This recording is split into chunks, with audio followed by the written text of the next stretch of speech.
trans and homosexual community numbers would drop at all?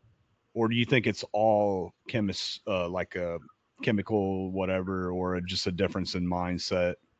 Yeah, I don't think there's anything organic in the brain that's causing it. It's in the childhood onset type. It's really what we're looking at is homosexuality.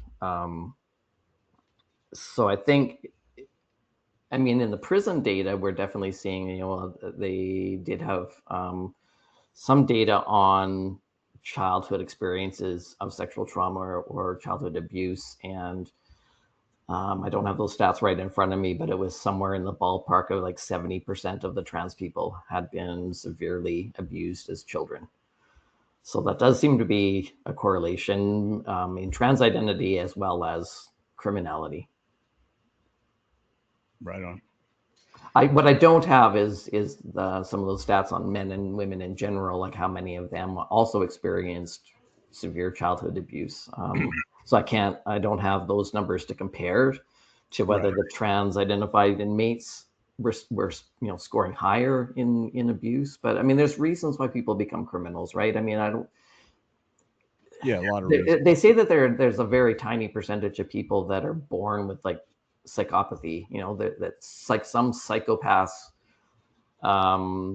seem to be made that way, but that's a very tiny drop in the bucket of why people grow up to commit crimes.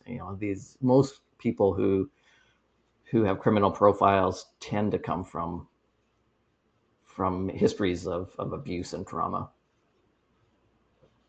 But as far as the trans question, I mean, if we were to eliminate all abuse and trauma, would people still be trans? That's a good question. I think we would definitely see that.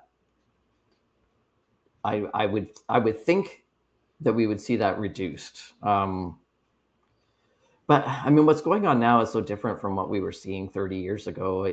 This used to be a handful of very gender nonconforming gay or lesbians. What we're seeing now in trans identity is more of a social contagion.